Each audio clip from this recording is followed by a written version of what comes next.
안녕하세요. 김호준입니다. 유일호 경제부총리가 어제 경제관계 장관회의에서 최근 중국의 경제보복 조치에 대해 사드 때문이야 말할 수 없다고 했습니다. 중국 정부가 사드 때문에 경제보복을 하는 거라고 명시적으로 밝힌 것이 없기 때문에 사드 때문이라 단정할 수 없다는 겁니다. 바본가요? 한편으론 그렇게 말할 수밖에 없기도 했겠다 싶습니다. 무슨 대책이 있어야죠. 정부가 그동안 해왔던 말들은 한마디로 설마 중국이 보복을 하겠어? 이게 전부였죠. 그러니 보복에 대한 대응 시나리오도 없고 그렇게 아무 준비도 없었으니까 상황이 발생해도 할 수 있는 거라고는 그게 사드 때문이 아니라고 혼자 우기는 것밖에 없었던 거죠.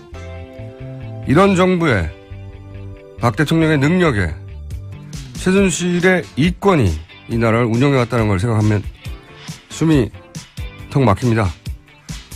내일은 그렇게 막혀왔던 숨통이 탁 터지는 날이길 진심으로 바라봅니다. 이것은 생각이었습니다.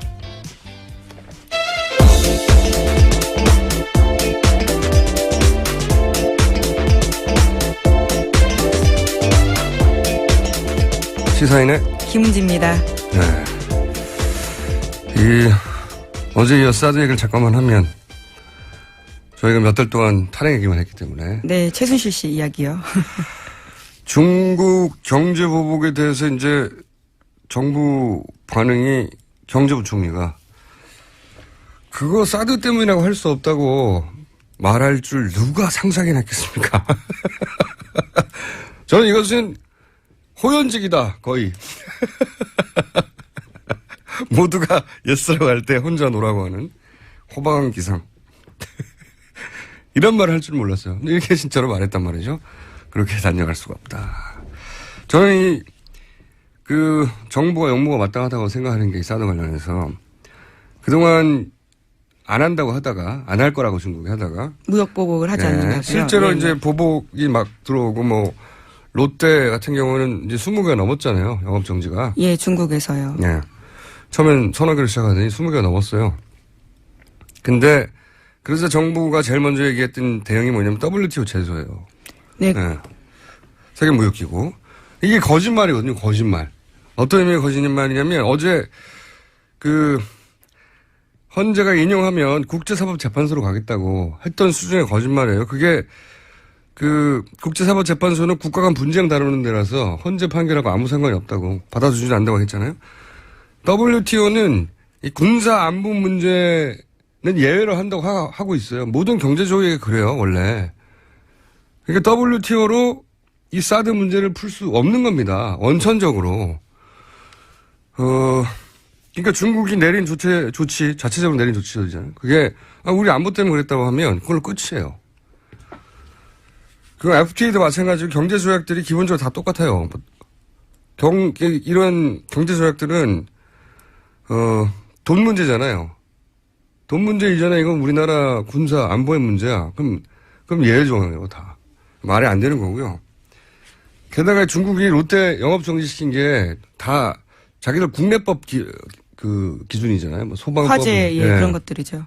이건 모든 나라가 마찬가지지만 그런 걸 엄격하게 적용하면 사실 우리나라에도 걸릴 업체들 많습니다. 다른 나라 다 마찬가지거든요. 그렇게 한 거예요. 그러니까 자기 나라 법을 엄격하게 적용한 거란 말이죠. 이걸 어떻게 WTO로 풀어요. 그것도 그렇고 만약에 100번 양보해서 WTO가 그래 이건 무역보복 부당한 거 맞다고 결정을 내렸다고 쳐요. 그럼 할 수 있는 게 무역 장벽을 높이는 거거든요. 보복 관세를 매긴다든가. 그러면 관세가 좀 높아지면 우리가 중국 의존도가 훨씬 높은데 중국이 가만히 있을 리도 없고. 그리고 관세 좀 높다고 해서 그럼 사드 배치하세요. 이러나요, 중국이? 말도 안 되는 소리죠. WTO는 여기서는 해법이 전혀 아닌 걸 모를 리가 없죠. 통상 전문가들이. 네. 근데 이제 국제사법재판소 이렇게 하면 그럴듯하지 않습니까? 마찬가지예요. WTO 제소 대단한 거 있을 것 같잖아요. 안 돼요, 이걸로 사드 문제는. 근데 모르고 하는 게 아니라 아무 대응도 안 하면 무능하다고 하니까 말을 하는 거예요. 그런 의미에서 거짓말인 거예요, 이게. 뭐 정부 입장에선 딱히 내놓을 카드가 없기 때문으로 보이는데요. 작년부터 이러한 것들 내부적으로는 검토했던 거에 대해서 저희도 한번 보도한 바가 있습니다. 할 수 있는 게 없는 겁니다. 예. 실제로. 할 수 있는 게 없는데 할 수 있는 게 없다고 말할 수가 없으니까 대충 말해도 일반인들이 잘 모를 거 들이대는 거죠. 국제사법재판소처럼. 그리고 WTO처럼. 사실 무역보복 할 거라고 알고 있었지만 없다고 공개적으로 계속 이야기하는 거예요. 그러니까요. 예. 예. 다 거짓말이에요. 예. 이렇게 하면 안 되는 겁니다. 자, 이 이야기는 근데 다음 주부터 하기로 하고요. 네. 다음 주부터 하기로 하고, 자, 이제 탄핵 이야기로 다시 돌아가 볼까요? 예. 뉴스를 전해 주십시오. 네, 내일 오전 11시 결정 납니다. 헌법재판소가 탄핵 심판 선고하기로 했거든요. 92일 만에 결론이 나오는 거죠. 예, 날짜가 정해졌다는 거는 사실은 결론이 났다는 거죠. 예, 왜냐면은 결정문 써야 되거든요. 네, 계속 결정문을 쓰고 있고 당일날 아마 정말 몇 대 몇인지를 한다고는 하지만요. 대략은 나왔다고 봐야 될 것 같습니다. 그렇죠. 그런 결과가 안 나오면 날짜를 정할 수가 없는 거예요. 예, 못 받기도 쉽지 않죠. 그러니까 이제 이 8인을 알고 있는 겁니다, 이제. 야, 얼마나 궁금해. 예. 이견이 있었나 봐요. 그죠? 예. 네, 계속 평의가 그렇게 진행되고 있죠. 어제는 시간이 길었다고 하는 거 보니까 평의 시간이. 그땐 아마 대략의 결론이 나온 게 아닐까. 어떻게 해석하십니까? 세상 아무도 모르는 일이란데요. 8분을 제외하고는. 바람을 섞어서 이야기해보자면 전원이 한 의견을 내주지 않을까 생각하고 있습니다. 사실 너무 중대한 사안이라 소수 의견이 그 내부에서 없을 수 없겠지만 만장일치를 내는 게 맞다고 저도 생각을 해요. 8대 0이거나 어느 쪽으로든. 어느 쪽으로든요? 아니, 그러니까 기각이든 인용이든 예. 결국은 그렇게 의견을 서로 모으려고 했을 것이다. 예. 예, 심지어 결정문에 각자 이름이 다 쓰여집니다. 어떤 의견을 냈는지, 어떤 의견이 있는지. 그래서 보통은 헌법적 가치 때문에 소수 의견도 다 표기하고 이런 소수 의견도 이게 쓰였다고 말하는 건데 지금은 사실은 법률 문구가 문제가 아니잖아요.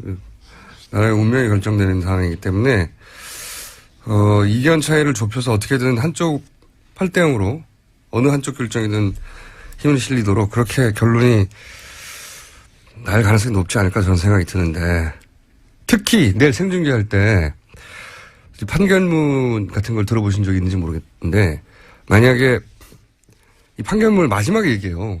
기각한다 뭐. 예, 그렇죠. 한 30여 분 보통 걸리는데 앞에 중간에 들어가지고 이게 모릅니다 이게.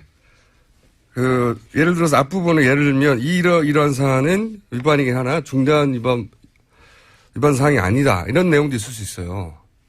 하며 이런 식으로 계속 네. 말이 바뀌죠. 결론은 제일 마지막에 이야기합니다. 이런 이야기 중간에 나온다고 심장이 덜컥하시지 않아도 됩니다. 심장은 결론을 마지막에 나고 그리고 오히려 대부분 예를 들어서 인용할 거면 앞부분에 인용 안 할 것 같은 뉘앙스 얘기가 많이 나와요.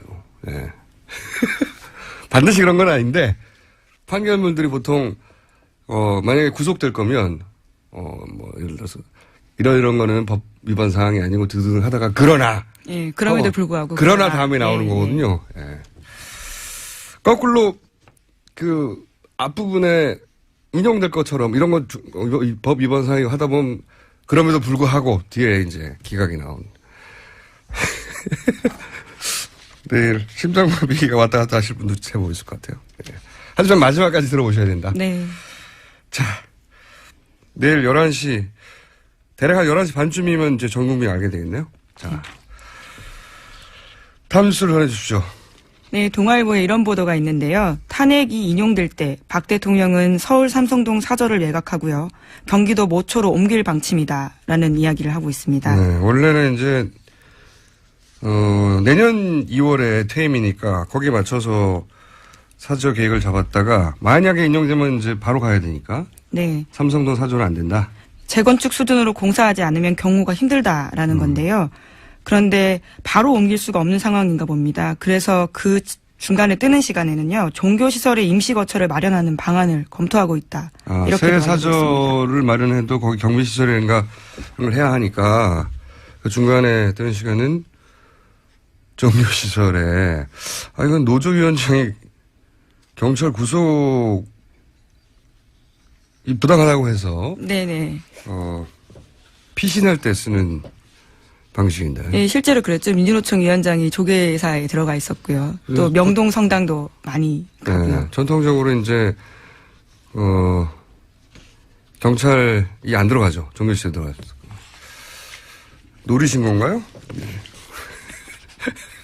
어쨌든 굉장히 의외의 이야기는 종교시설에 임시거처를 마련하겠다. 만약 인용의 경우에. 그런 뉴스가 나왔고요. 자, 네. 다음 뉴스는요. 또 어제 헌법재판소 앞에서요. 경찰관 2명을 폭행한 혐의로 향기국 사무총장 민모 씨가 현행범으로 체포됐습니다. 뿐만 아니라 3.1절 탄핵 반대 집회에서도요. 가스총 가지고 참가했던 50대 남성 강모 씨가 입건됐습니다. 뭐 이런 뉴스 지금 나오면 뭐합니까? 내일이 결정나는 날인데 이제야 이런 뉴스가 나오네요. 네. 박영수 특검 그 집 앞에서의 시위에 관해서는요. 네, 너무 늦다 어제 그런 이야기 드렸었는데요. 이제서야 법원이 시위를 금지시켰습니다. 내일 끝나요. 네, 어제 금지시켰어요? 네, 가처분 신청은 정말 빨리 할수록 그 청구에 이익이 있는 건데요. 네. 26일 날 신청했거든요. 그런데 어제서야 나온 거죠. 야, 말이 안 되네요. 이제 탄핵 심판이 내일인데 뭐 어제 나오면 뭐예요? 예. 이게 과거의 사례를 보면 옥상에서 박근혜 대통령 비판하는 전단지 뿌려도 네, 이하 작가 말씀하시는 예, 거죠. 또는 뭐 세월호 배지도 뺏었어요. 배지를 뭐 어떻게 합니까? 그걸로? 근데 이제 그것도 뺏고 그다음에 집회를 주도했다고 구속을 시키거나 백남기 씨 물대포 맞아서 돌아가셨잖아요. 근데 이제 왜 방맹해가지고 그 앞에서 휘두르는데도 아무런 조치를 안 하냐고 언론이 한 일주일 이상 떠들었죠. 예. 네, 심지어 화형식도 했었습니다. 얼굴 새겨진 현수막 불질렀거든요. 그래서 박영수 특검의 부인이 혼절했다는 거 아닙니까? 예, 예. 그 앞에서 하도 협박을 하니까 살해 협박을 하고 뭐 모가지를 딴다고 모가지를 딴다니 참 그 앞에서 자기 살던 집 앞에서 다 몰려와가지고 그런데 이제 이 신청을 어제 받아들였다는 거고 그리고 어제야 누구 한 사람 체포했다 나오고 어제 한 사람 입건해도 이게 말이 안 돼요. 나쁜 공권력입니다 정말. 자 다음 뉴스는요. 네, 특검이 이병기 전 국정원장한테서 국정원이 보수단체에 지원금을 댔다라는 진술을 확보했다라는 한겨레 신문 보도입니다. 국정원장이 예. 전임 국정원장인데요. 실토한 거죠. 블랙리스트 관련해서 뭐 일종의 화이트리스트라고 볼 수 있을 것 같은데요. 보수단체에 지원금 됐다라고 하는 거니까요. 특검이 이제 이병기 전 국정원장 전 비서실장이기도 하죠. 예, 그렇습니다. 국정원장 하다가 비서실장 가는 경우가 어디 있습니까? 말도 안 되는. 그러니까 국정 운영 방식이 그랬던 거예요. 네, 네. 김기춘 실장 바로 다음에 비서실장을 했습니다. 김기춘 비서실장도 국정원의 전신, 그렇죠. 중정 출신이고, 예. 그 다음 비서실장도 국정원장을 직전했던 사람. 그만큼 이제 국정 운영의 방식이 그랬던 거죠. 국정원을 장악하고 국정원을 통해서 국가를 운영하라고 했던 거죠. 그게 명백히 드러나는 거고. 더군다나 이병기 전 국정원장이나 전 비서실장은 사실은 다시 정치를 하면 안 되는 사람이에요. 이분은 과거 이되게 활용해요. 그 총 쏴달라고 했던 총풍. 네, 1997년에 있었던 일이죠. 네, 그때 이분이 실무 책임자였거든요. 그런 일이 있었어요. 네, 북한에다 돈 주고 총 좀 쏴달라고. 네. 그래야 이해창 후보한테 유리하다고. 실제 그런 일이 있었고 생각해보면 참 업처구니 없는데 맨날 그때 당시 상대가 김대중 전 대통령 후보였지 않습니까? 97년이었으니까. 김대중 후보를 빨갱이라고 해놓고 자기들은 거래하고 있었던 거예요. 야. 그리고 그 이후에 또 그 다음 선거 때, 다음 선거 때 이해창 후보가 나왔던 그때는 이분이 또 차떼기 아시는지 모르겠는데, 돈을 사과 박스에 넣어서 차 트렁크에 들고 간 게 아니라 트럭째로 그냥 차떼기로 했다라고. 예. 그랬던 사건에 두 사건 모두의 실무 책임자였어요. 예. 이러면 안 되는 거죠. 다시 등장하면. 근데 대통령의 비서실장으로 그리고 국가정보원장으로 복귀했던 이 정권 하에서 그분이 이제 특검에서 보수단체 국가정보원이 돈을 댔다. 국정원이. 그러니까 국정원이 이런 걸 인정한 건 처음이에요. 네, 좀 더 구체적인 진술을 보시면요. 이렇게 이야기합니다. 우리와 뜻을 같이 하는 단체에 대한 지원은 예전부터 해오던 일이다. 기조실장한테 보고받았지만 계속 그런 지원이 있어 왔기 때문에 국정원장이 굳이 터치할 입장이 안 됐다. 라면서 시인을 한 건데요. 국정원장이 왜 터치할 입장이 안 됩니까? 자기가 결정하면 되지. 하지 말라고. 네. 어쨌든 그러면서 지원이 있어 왔고 그리고 본인이 있는 기간에도 계속 지원이 됐다는 말을. 예, 심지어 이런 말도 합니다. 지금도 하는 것으로 알고 있다. 다만 상세한 지원 내역에 대해서는 말하기 어렵다라는 거죠. 그러니까 지금 소위 이제 태극기 집회라고 본인들은 부르는 친박 집회, 최근의 친박 집회들의 국정원에 자금이 들어갔을 개연성이 있는 거죠. 네. 네, 얼결에 내부 고발자가 되신 겁니다. 얼결이 아니고 생각하고 했을 거예요. 본인이 빠져나가려고. 다음 정권에서 반드시 수사해야 될 내용이라고 봅니다. 국정원이 왜 이들 단체에 돈을 대요? 뭐 현재 지금 검찰 특수본으로 넘어가 있긴 한데요. 잘할 수 있을지는 여전히 의구심을 많이 사고 있긴 합니다. 여하간 이런 의구심은 있어 왔는데 이건 전직 국정원장이 직접 얘기한 거죠. 이제 돈 준 것 같다고. 예, 굉장히 힘 있는 진술입니다. 아 참네. 그러니까 이런 말을 하는 사람들을 음모론으로 몰면 안 되는 거예요. 이제는 국정원장이 직접 얘기했으니까. 다음 순요. 네, 또 특검이 국정원에 대해서요. 블랙리스트 명단 만들어서 문화체육관광부에 내려보냈다라는 진술도 확보했다라는 건데요. 블랙리스트에 국정원이 개입했다라는 거를 확인했다라는 거죠. 국정원 직원이 이 사실을 진술했고요. 또 관련 문자도 확보했다고 합니다. 그러니까 특검은 블랙리스트에는 청와대 그리고 국정원이 다들 개입해서 만든 거다라고 보고 있는 거죠. 그러니까 국가 운영을 그렇게 한 겁니다. 국정원을 장악하고 국정원을 통해서 국가를 운영한 거예요. 참 말도 안 되는. 다음 수는요? 예, 또 국정원인데요. 갑자기 탄핵 심판 전날 국정원 뉴스가 많네요. 네, 다 한겨레 보도이긴 합니다. 문화 관련 공공기관 인사에도 관여했다라는 진술이 나왔다는 건데요. 2년에 한 번씩 새로 뽑는 한국출판문화산업진흥원 이사 후보의 성향을 직접 조사했다라는 겁니다. 그 사람들 일일이 만나서요. 학생운동 전력 묻고 이번에는 이사되기 어렵다. 청와대에서 후보 2년 분명히 하라고 지시했다. 이런 이야기를 국정원 직원이 일반인 공공기관 인사에게 이야기를 한 거죠. 출판진흥원하고 학생운동하고 무슨 상관이 있다고. 하여튼 그렇게 앞으로 더 많이 드러나겠죠. 아마도. 만약에 탄핵이 인용되고 다음 정권이 들었으면 더 많은 게 드러나겠죠. 나라 전체를 국정원 방식을 운영한 거예요. 예. 나라 전체를. 그러니까 비서실장으로 국정원장 하고 바로 왔죠. 네, 예. 바로 왔습니다. 그 당시 그래서 인사청문회 때도요. 굉장히 논란이 많았습니다. 말도 안 되는 거예요. 예. CIA 있다가 갑자기 대통령 비서실장 된다는 게 말이 돼요? 말도 안 되는 거거든요. 상상할 수도 없는 거예요.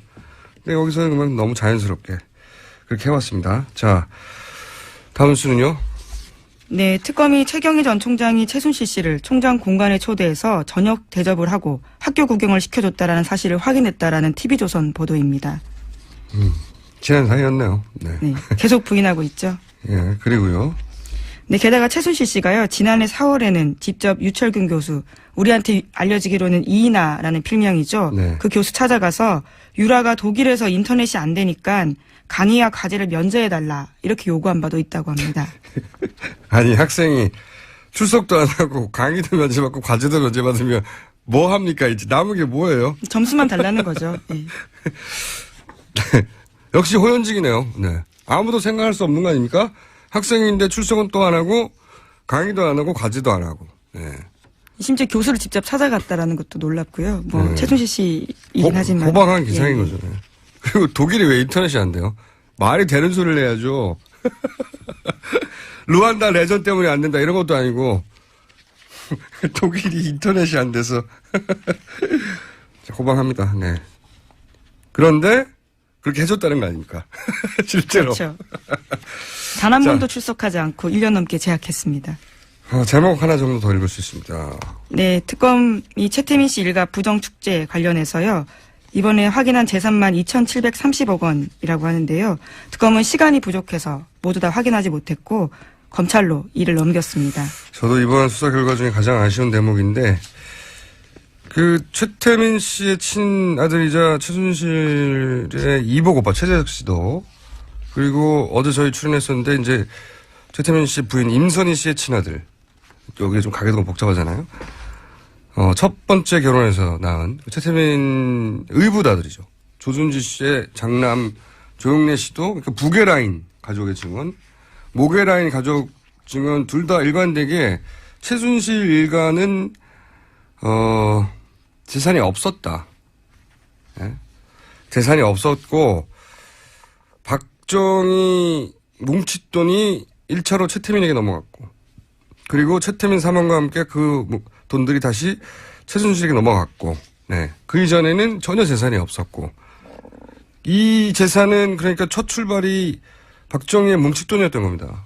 근데 이 돈은 박정희 전 대통령의 공과하고는 별개로 그 돈은 자기 돈이 아니거든요. 네. 그렇죠. 그 돈은 자기가 일을 해서 번 돈이 아니에요. 예, 지금 따지면 1,000억 단위, 2,000억 단위 된다는 돈은. 그 돈은 개인 돈이 아니기 때문에, 그리고 그 돈에서 이 모든 게 출발한 거잖아요. 이건 반드시 환수해야 된다. 몇 년이 걸리더라도. 특별법을 만들어서라도, 정권을 넘어서라도 반드시 다 환수해야 사실은 이 모든 일들이 마무리된다고 봅니다. 네, 물론 최순실 씨는 유치원 사업에서 번 돈이라고 계속 주장을 하고 있습니다. 유치원 사업에서 몇 천억을 어떻게 봅니까? 말이 안 되는 소리죠. 자, 오늘 여기까지 하겠습니다. 시사인의 김은지였습니다. 감사합니다.